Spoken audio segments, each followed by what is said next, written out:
tuned into Black Hollywood Live, the world's first digital broadcast network devoted entirely to urban entertainment and pop culture. Tune in right now. Hey, everybody. It's your girl, Carla Renata, a.k.a. the Curvy Critic, here at Black Hollywood Live.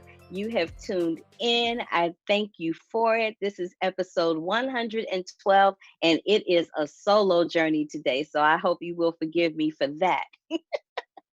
But, you know, a girl got to go solo every once in a while, you know what I'm saying?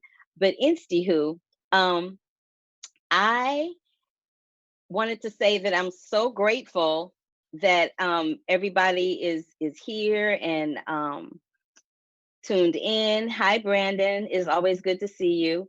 And I have so much to talk about. So let's just talk about the fact that, you know, this COVID-19 thing is no joke, baby. It has taken everybody out and gotten everybody all out of sorts. I hope that you all are staying safe and sane. I don't know about you, but I wake up from each day to the next, not remembering what day it is. And if it weren't for the calendar, I wouldn't know.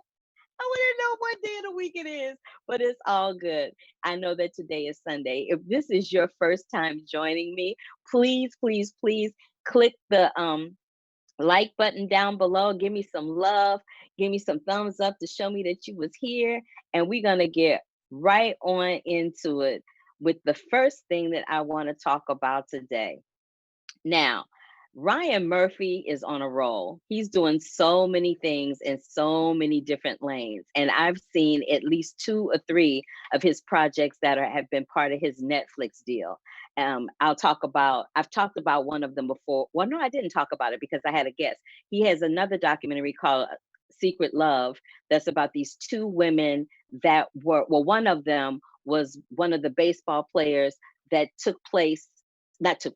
one of them was one of the baseball players on the all-girls softball league that was featured in a League of Their Own, one of my favorite movies.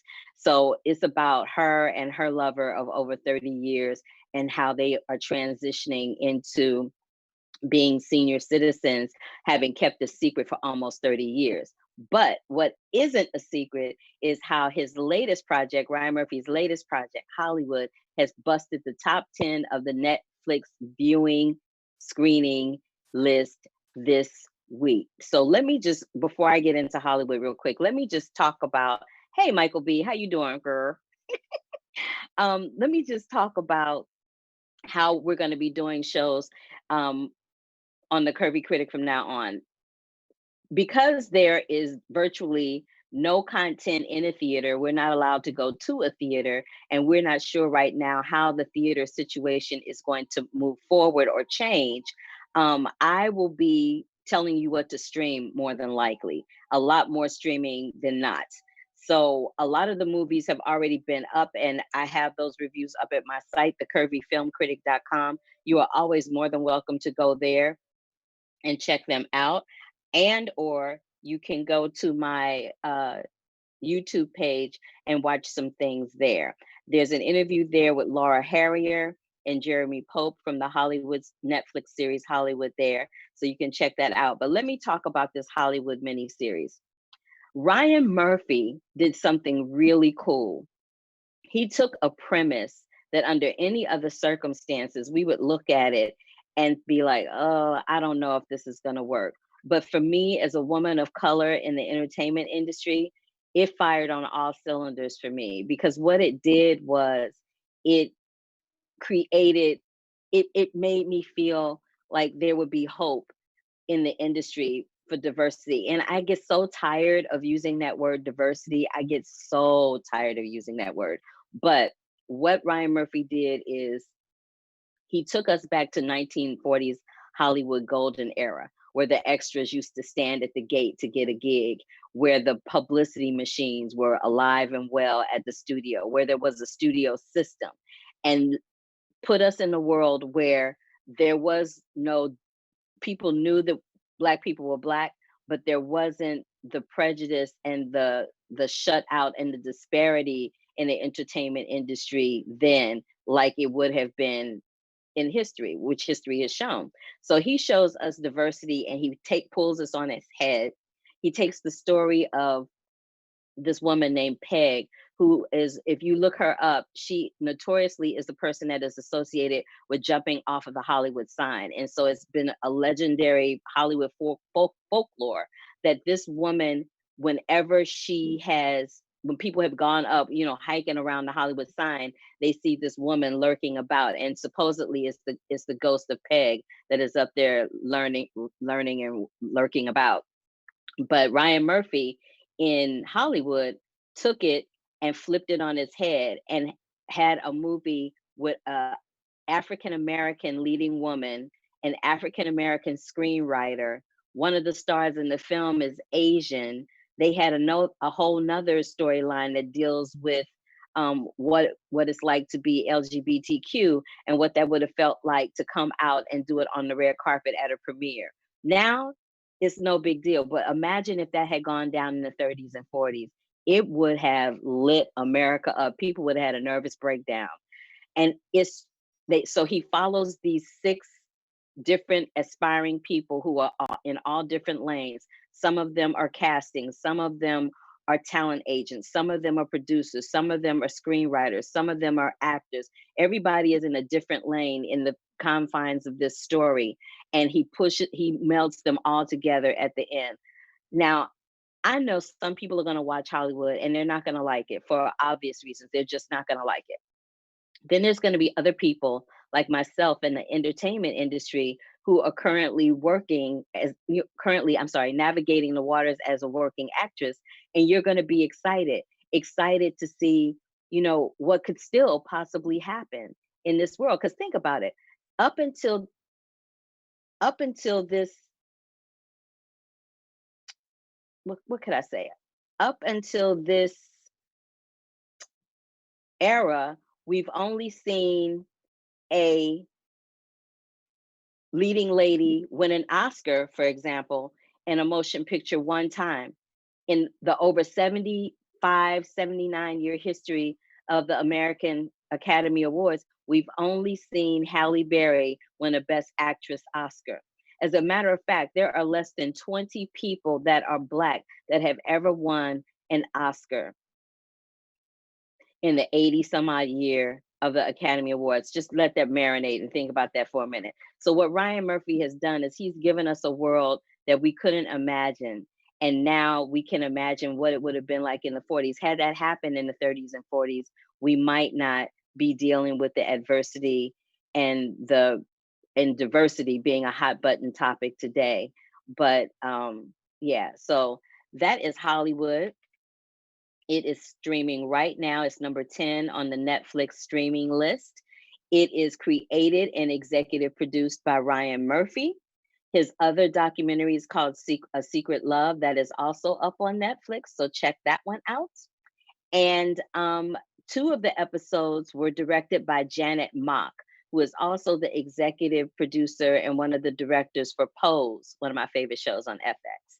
So I did an interview with Janet Mock, Laura Harrier, and Jeremy Pope, and you can go over to the Curvy Film Critic channel on YouTube to watch those interviews. I will try to put the link up online so that you can find it, or if I can do it while I'm talking to y'all, I'll put the link up here in this chat. Anywho, so let me go to the chat room and shout out my peoples, Michael B and Brandon. How y'all doing? So Michael B, you want to know, do I think that the film scheduled to be released now will go on VOD? If so, how do I feel about that? I'm going to address that in the news section. I have a whole lot to say about that. I got a whole little spiel about that because I did get some news about all of that moving forward. So I'll tell you all about that in a second. Now, the second film I want to talk about is another film that's on Netflix. It's called All Day and All Night. And this film, I have to say, it's written by Joe Robert Cole, who was was the co-writer on Black Panther, along with Ryan Coogler. So All Day and All Night is a story that it examines if everyone has a moment when they know they'll live a great life. Everyone has a moment, regardless of what you do for a living. Everyone has that moment when they know that they're going to live a great life. And this young man who's played by Ashton Sanders, his name is Ja. His character's name is Ja in All Day and a Night, All Day and a Night. Ja is the victim, not victim, but Ja is a young man, a young Black man in America who unfortunately is caught up in a cyclical generational cycle of incarceration. So his father has been in prison, his grandfather has been in prison, and now he's in prison. And I got to tell you, I love Ashton Sanders. I love Jeffrey Wright, who played his dad, but I'm getting real tired of seeing these Black male incarceration stories, even though this one was done particularly well and it highlighted the women in a positive light. Because usually when you see these types of films, the Black women in the films, they're referred to as hoes. They're not treated very well. It's a whole situation that's going on that personally for me is kind of offensive. But Joe Robert Cole does a really good job of making these women in this particular um, series not look like that. You know, the woman that's playing his mom, who's played by the fantabulous Kelly Jeanneret, she does a wonderful job. Baby, there's this scene where she is standing up against this wall and Jeffrey Wright is like in her face like this, in her face, in her grill, letting her have it, and she never flinches. The acting in this project is exceptional. The subject matter, I could live without it. I really could. I appreciate what Joe Robert Cole was trying to do. Wasn't my favorite subject matter, but I appreciate why that story needs to be told. I appreciate why he told it, but I was more in love with the performances in this piece than I was the actual film. So again, that film is called All Day and a Night. It's on Netflix. It is written and directed by Joe Robert Cole. Now, something else that's streaming that caught my eye is a project called Mrs. America. And Mrs. America is a series on, I think it's FX on Hulu. And it is a series that's dealing with the women's liberation movement and is dealing with it from various chapters of some of the key people in that movement, like Gloria Steinem, Phyllis Schlafly, Shirley Chisholm, Bella, uh, I can't remember Bella's last name, but all these different women, they are looking at it from the chapter of a chapter of all these different lives and putting it together. It's fascinating and it's really good viewing. And it's great to see all of these. There's only one man in the project and one man in the whole project that, you know, has a lead character. You see some men sprinkled throughout, but this series focuses on the girls and it focuses on the girls' story. And it's a really, really great. I can't say enough about it. It's called Mrs. America. FX on Hulu is what that is. Now I saw another one called what was it called? I got the other names. Hold on, hold the phone. I got all the names. So it's Phyllis Schlafly, Betty Friedan, Shirley Chisholm, I said, Gloria Steinem, and Bella Abzug. That's whose name I couldn't remember. Oh Lord, I could not remember her name to save my life. And it explores how tough the battleground was to get the ERA Act amended and have it, you know, get enacted. And there's a whole nother group that was doing the Stop ERA thing that was led by Phyllis Schlafly. So I just wanted to flip back and say that real quick. And Margot Martindale is in it. Cate Blanchett is in it. Cate Blanchett is playing Phyllis Schlafly. Margot Martindale is playing, gosh, who is she playing? I can't believe I don't remember her name. Oh gosh, I can't remember her name. But anyway, she's in it. Uzo Aduba is playing Shirley Chisholm. Rose McGowan is playing Gloria Steinem, and Tracy Ullman is playing Betty Friedan. So you guys check that out again. And it's also dealing with gay rights too. So it's a really, really informative and educational and entertaining piece. So that's over at FX on Hulu. So I want to talk about this other thing that I saw, another documentary that I saw called Circus of Books. which is ironically enough another Ryan Murphy project. This is Ryan Murphy Day at the Curvy Critic. So it's produced by Ryan Murphy and Karen, and it deals with Karen and Barry Mason, that were the owners of a store called Circus of Books. Now, if you're not familiar with Circus of Books was a store that lived on Santa Monica Boulevard, and it was, for lack of a better way to say it, and lack of a really eloquently way to say it, it was a adult gay book and video store. That's what it was. And eventually, this um, couple ended up producing gay movies and gay porn. And it's the whole story of how they came about. These two people were very educated. I mean, they were very educated.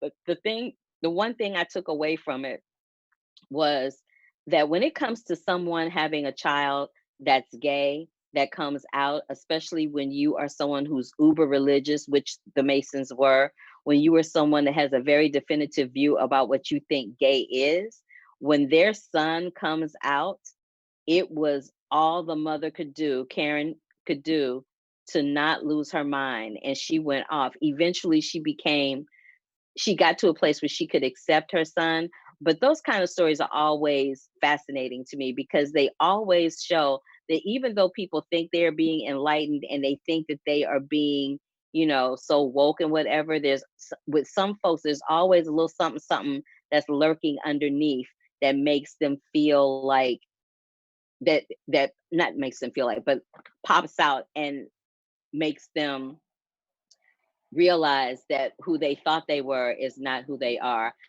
You may hear a plane or so in the background. I live by the airport, and I guess the stay-at-home order has been lifted because the planes have been taken off every 2 seconds over here. I don't know. I'm very confused. But anywho, that is that. Um,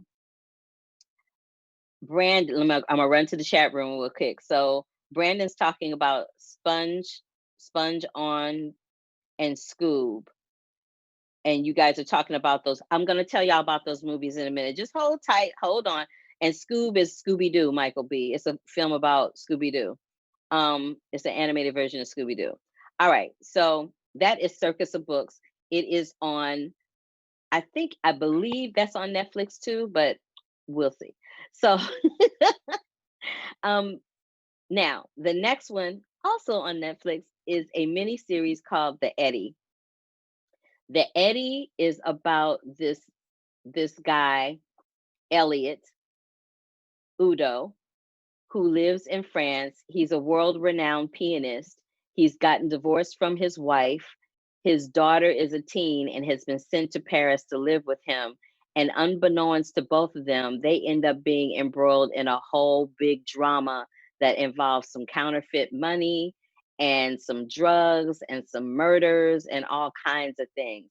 But the thing about the Eddy that you need to know is that if you are a jazz fan, you are going to love the Eddy. It also stars Joanna Kulig, who was in a film last year that I absolutely loved.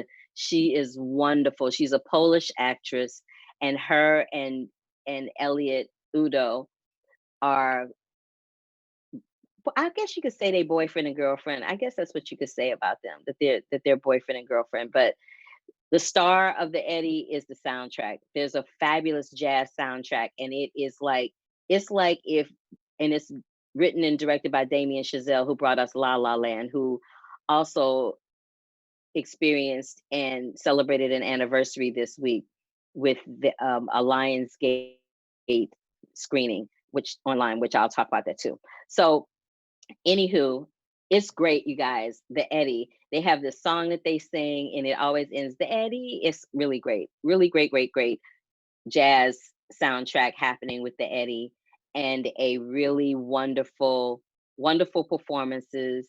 Amanda Stenberg is in it, who is in The Hate You Give. You guys will love her. She's giving a whole nother side to her acting here. She's really a really horrible bad girl in this one, but you're gonna love her. You're really gonna love her in this film. You'll love her a lot. All right. Um, so let me get over here so I can get to this. Oops, get to this news, because I think so. All of the films that I talked about, the Eddy, Circus of Books, Mrs. America is on Hulu, All Day and a Night, and Hollywood are all on Netflix. Every last single one of them are on Netflix.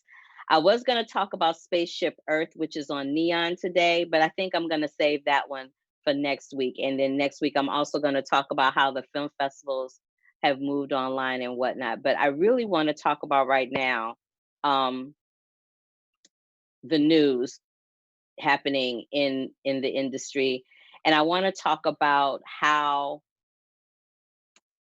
things have shifted and how interesting it is for us right now. So I was telling you guys that I was going to give you some news and everything, and I am. So I read an article in Deadline that was written. So let me back it up. There were two different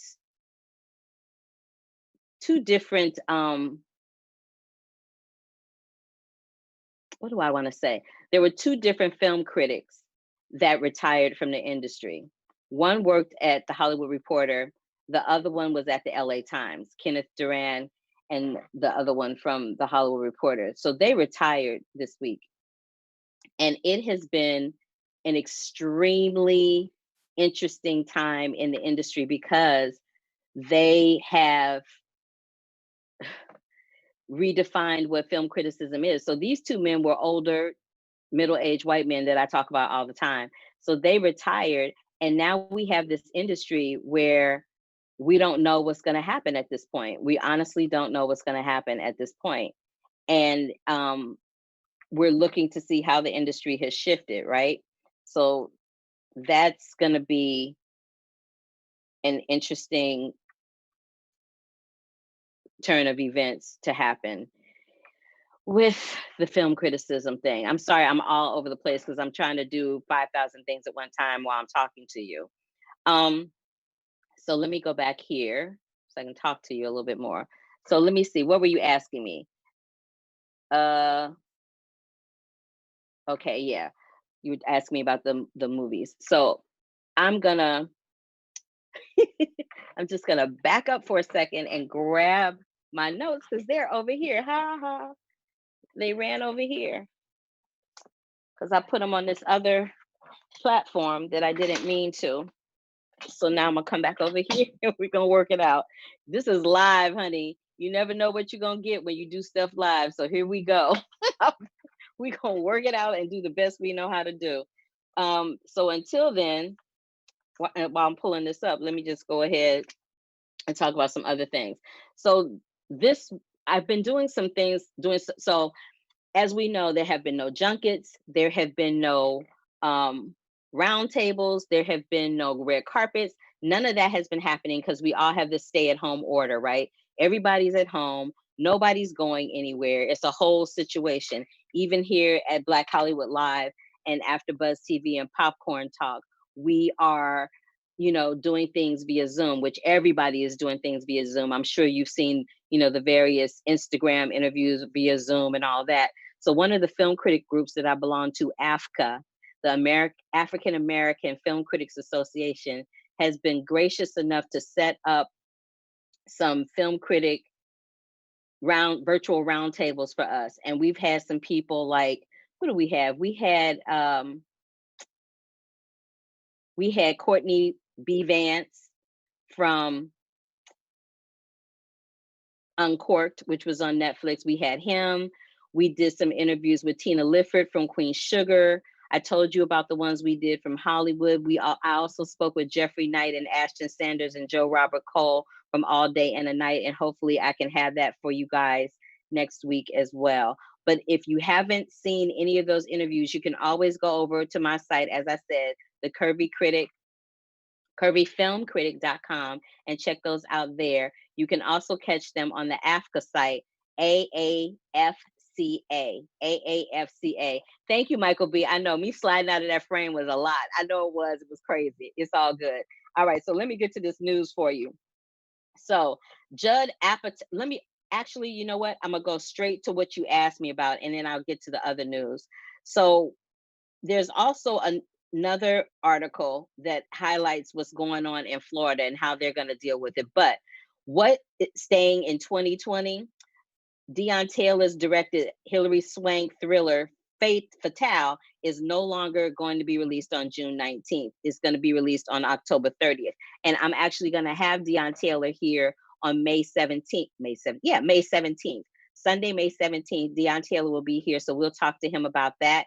And then hopefully on May 24th, we're going to have DJ Shangela Pierce, honey, back over to Black Hollywood Live to talk about his new show and what that's about and what's been going on with him since we last saw him. But in the meantime, Lionsgate, like I told you, is doing this Lionsgate Live thing. So for the last 4 weeks, they've been highlighting a different film. They've been having different people hosted online, and they've been doing these things where you can click on. If you go to the Lionsgate site, you can click on it, go sign up for it. You can and then once you go to the site, there's like a little link to have you sign up for some snacks and everything. They try to make it as much of a real life movie going experience for you as possible. So that's Lionsgate Live. Also at Lionsgate is adding the Neil Berger directed sci-fi feature Voyagers, starring Ty Sheridan and Lily Rose Depp, to November 25th, the Wednesday before Thanksgiving, where it will encounter MGM's No Time to Die. That's the James Bond movie, and Sony TriStar's The Happiest Season. Staying in 2021 are The Devil's Light on January 8th, Chaos Walking on January 22nd, and The Unbearable Weight of Massive Talent on March 19th of next year in 2021. And Jesus Revolution remains undated, and the film Run remains undated. So I wanted to tell you about what's going on in Florida. So a bunch of states have opened up this week. Florida has opened, Florida's a mess. They had people on the beach. We had people on the beach. It's just a whole situation going down. But having said all of that, in the midst of Florida opening up, they had a meeting on April 30th to discuss what's going to happen. And it's like a six-page document of how they plan to proceed going into the future of film and TV production. And I just want to run through these highlights. So and it's a big old brochure that they gave out. And some of the things they said is that they're going to eliminate directors' chairs for plastic chairs, because the directors' chairs have cloth. There's cloth on the back of the chair. There's the part that you sit in is actually cloth. So they're going to eliminate that altogether, because they feel that the plastic chairs are easier to disinfect. If you're working on a set every day, you have to wash the backs of the chairs. You got to have them dry. You got to disinfect. Like, it's a whole process, and they're not trying to work that hard. Once the production starts, the directors should limit the amount of takes that they are doing. So when I say limit the amount of takes, that means, a lot of times, especially when you're doing a single camera show, you have to shoot it from all different angles. You have to do a close-up angle of every single person that's talking. You have to do a wide shot, which encompasses everything and everybody in the room. You have to do a 2-shot if it's just 2 people having a conversation. You have to do all these different shots from all these different angles, and then get all the close-ups and 2 shots and 3 shots of everybody involved in those scenes. And I know from recurring over at Superstore, sometimes taping one scene can take over an hour. And that's just how it's been. But now it's going to have to change, because we can't go back to what we were doing before. So in Florida, they believe that the director limiting the amount of takes will make the production time much more efficient and result in less standing around and congregating, therefore not being able to spread the virus. Michael B., you're saying, given the fact that the virus will start up again in September, do you think these movie dates will change again? Yeah, they're definitely going to change again. This is the thing. Nobody knows at this point. They're assuming that they know what causes the virus. Nobody really knows for sure. That's the first thing. The second thing is there's no vaccine for it. There's no vaccine for it. So there's that. The third thing is people are still dying from the virus. Yes, there's a huge surge of numbers where people have recovered and they don't have it. But just like when you get a cold, if you get a cold and it's a really bad one, even though you take some antibiotics and it goes away, sometimes it doesn't go all the way away. Sometimes you have a residual cough going on. Sometimes you got some residual phlegm going on. And I'm guesstimating because I'm not a medical professional and I don't know. But I'm saying that with all of this, it's a process. We all just have to, be a little vigilant and be a little patient with it all, right? So there's that. They're also going to eliminate open calls and give everyone an assigned window of time. That's a great thing because with open calls, it's like a cattle call. It would be like hundreds of people in a room sitting on top of each other, standing on top of each other. So they're going to do that in Florida. They're going to consider utilizing large tents with portable AC in lieu of trailers and motorhomes. I don't know how I feel about that. I kind of liked my trailer and my motorhome, so I'm on the fence about that one. They're going to consider a temporary clear barrier between actors while establishing marks and positions and remove at the last moment. So that's another thing. When you're on set, they decide where they need for you to be for the best camera angle. They mark a mark on the floor, and you're usually standing there for a long time, or you have a stand-in that's standing there for a long time that does that for you. In Florida, they're saying they're going to try to eliminate that. They're also saying that they're going to, during in-person group auditions, they're going to request that actors wear clear face shields and gloves to maintain social distancing. They're going to attempt the number of people in a passenger van to 2 people at a time. They're going to use gloves and masks when looking through garments in rental houses and retail stores. They're going to disinfect glasses and jewelry in between use. A face shield should be worn by the makeup artist and or hairstylist. They're going to use disposable makeup kits and brushes and dispose of each kit after each application. That actually is not a bad thing because what they usually do on set is they have a kit for each person on set that's on camera, that's a principal person on camera. They have a little plastic bag or a little, yeah, they have like a little plastic bag with everybody's stuff in it. And I'm sure that they disinfect them very well, but it could always be better. So that's actually a good move. They're going to possibly assign brush combs to each actor so to not cross contaminate. They're going to label the mics with the name of the user, which we were already doing. They're going to utilize boom audio only when possible. That's actually a great thing because then you're not dealing with individual mics. And they're going to have one individual put up and take down all the location signs as opposed to multiple people doing it. If distributing a hard copy of the script or sides, they're going to dispose of the paper after each reading because the sides they sit around all the time. People touch them. It's a whole situation going on. And for intimate scenes, talents should have to test negative for the virus and show results. I'm not sure if people are going to be too eager to go back to doing a intimate scene anytime soon because that's a lot. That's a lot. I don't know if people will be too eager to go back to that, but um we shall see. We shall see. So let me just go. That's what's happening in the industry right now. Let me just go back and tell you what's happening with some other things so that we can get through all this news in the time that we have left. So Judd Apatow said on Monday during an Instagram Twitter conversation with Saturday Night Live's Pete Davidson that the summer comedy The King of Staten Island, originally slated to hit theaters on June 19th, will now go video on demand on June 12th. Lionsgate, John Wick 4, Chaos Walking, and Saw spinoff Spiral will now all hit theaters on May 27th, 2022. May 27th, 2022, a year later than the anticipated date of May 21st of next year. The Chris Rock thriller Spiral has now taken the May 21st, 2021 spot. Um, and it's being pushed, I'm sorry, and it also is being pushed a year from its May 2020 date. So instead of 2020, it's going to be 2021. And I know a lot of people were looking forward to that. The Untitled Transformers film and Aaron Sorkin's The Trial of Chicago 7 have been given release dates for 2022 and October 2020. Paramount and Hasbro are rolling more Snake Eyes with its solo G.I. Joe movie Snake Eyes G.I. Joe Origins, readying for an October release, October of 2020. Marvel has confirmed that it will return to comic book stores at the end of this month, although not when fans might have expected, and with a severely revised release schedule intended to not overwhelm the retailers as they open post COVID-19 shutdowns.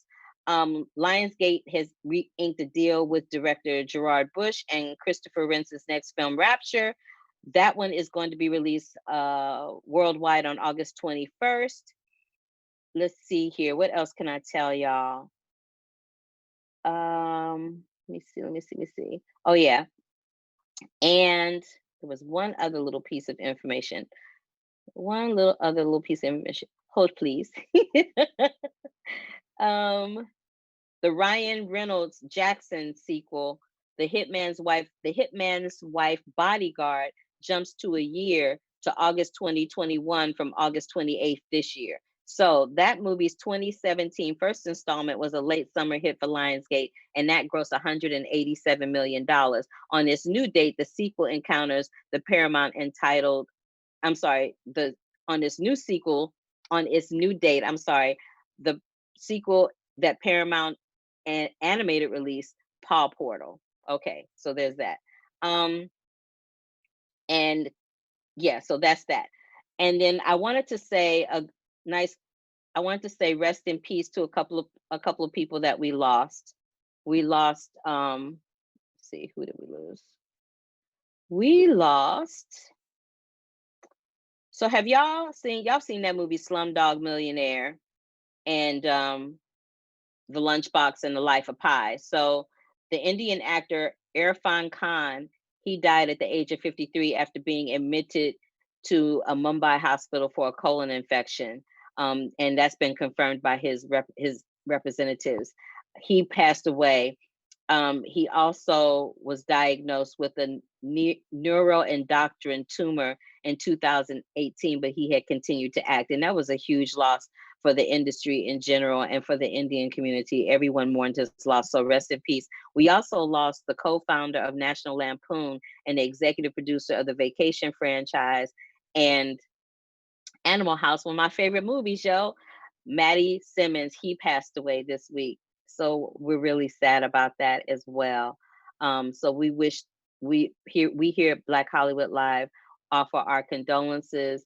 We're offering light and love to their loved ones and their family members that they may have left in this world. Because I know that this is a difficult time. It's a difficult time now to lose anyone, especially during this COVID-19 situation. So yes, in terms of the releases for 2021, 2021 is going to be jam packed. A lot of releases there are a lot of films that people pushed into December 2020. Depending on what happens this summer and in September, that might even get pushed to 2021. But a lot of the movies have gone online. I've done a lot of junkets. I've done a lot of live roundtable, virtual roundtable interviews for those. And I'm really interested to see. I talked to some actors this week, Russell Hornsby, Andre Rojo, and Rob Morgan. They were part of an actors roundtable for Film Independent. And I talked to them asked them a question about how they thought the industry was going to move forward, if they would be willing to still continue to go to a junket. And it was kind of split. Like some of them were like, yeah, I like that human interaction. I just want to go and talk to people and see the fans and thank those people that are supporting. And then other people were like, yeah, I'm good. And then other people were like, look, I want to work. So if they give me a paycheck, I'm going to go work. So it seems to be a 50-50 split on how everybody feels about everything, but we'll see what happens moving forward, because I'm sure it's going to be more than a notion.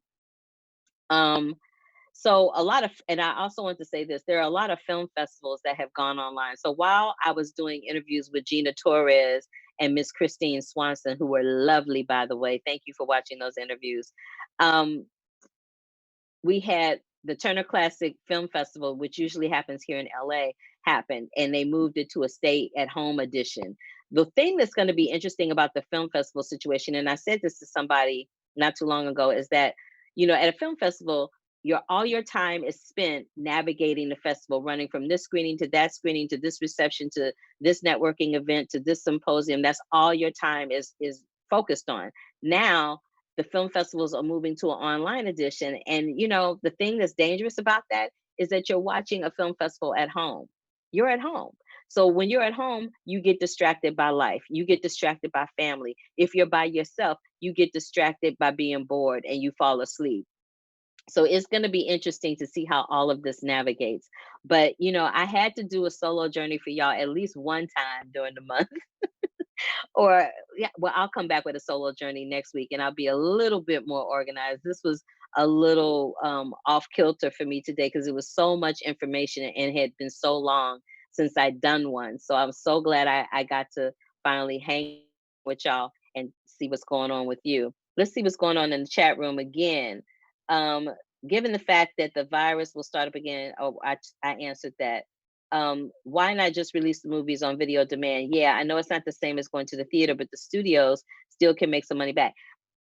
A lot of the studios are releasing their movies video on demand. They're releasing them via Amazon Prime, Vudu, Netflix, Hulu, and some other video on demand outlets. They're doing that, but there are some like, Disney with Black Widow. Those are superhero movies and they just don't want to release those titles. I don't think, this is just my opinion. This isn't fact, but it's just my opinion that they don't want to release titles like that in a big forum, not a big forum. They don't want to release them online, but they did release Trolls online, and Trolls did pretty good. But I'm thinking Trolls did pretty good because a lot of people had their kids at home, and there were a lot of kids that they just wanted to get out of the way to watch TV. So I'm thinking that's why Trolls did as well as it did. But we'll see what happens with some of these other titles. So yeah, but you guys, that is it for this edition of the Curvy Critic with Carla Renata. Again, if this was your first time joining me, please, please, please give me a thumbs up down below. Subscribe to the channel, subscribe to the show so that you can know when I'm coming on and when I'm not. And go over to the Curvy Film Critic for the reviews and the interviews that I told you about. You can find me across all social media platforms at the Curvy Critic. And next week, I will be talking. Oh, let me just talk about this one real quick. Well, you know what? I'll just save it for next week because I might have an interview with that person. But next week, I'll be talking about a documentary centered around Homer G. Phillips Hospital in my hometown of St. Louis, Missouri. It's called The Color of Medicine. I'll be talking about Spaceship Earth. I'll be talking about a plethora of other things that I have on the docket for you. And like I said earlier in the conversation, on May 17th, I will have Dion Cole, director, producer, writer Dion Cole will be here talking to me. And on May 24th, I will have DJ Shangela Pierce. If any of that changes, please check my social media to find out. I will have it all posted there. In the meantime, please stay safe. Please stay sane. Wash your hands. Love the ones you're with. Reach out to people. If you haven't talked to them in a long time and you know somebody's by themselves, reach out to them and just give them a big old kiss and hug over the phone. Do a little Zoom happy hour action. Do whatever is going to keep you happy, safe, and sane until the next time. All right. I'll see y'all then. Love, peace, and hair grease, y'all. On behalf of our BHL staff, we would like to thank you for tuning in to Black Hollywood Live, the world's first digital broadcast network devoted entirely to urban entertainment and pop culture. Check out our Black Hollywood Live YouTube page for even more great programming and amazing content, and be sure to subscribe and like our channel when you do. I'm your BHL host, Nakia Monet, and you can find me on all social media at Kiki Boom Boom or at Black Hollywood Live. Black Hollywood Live, Hollywood redefined.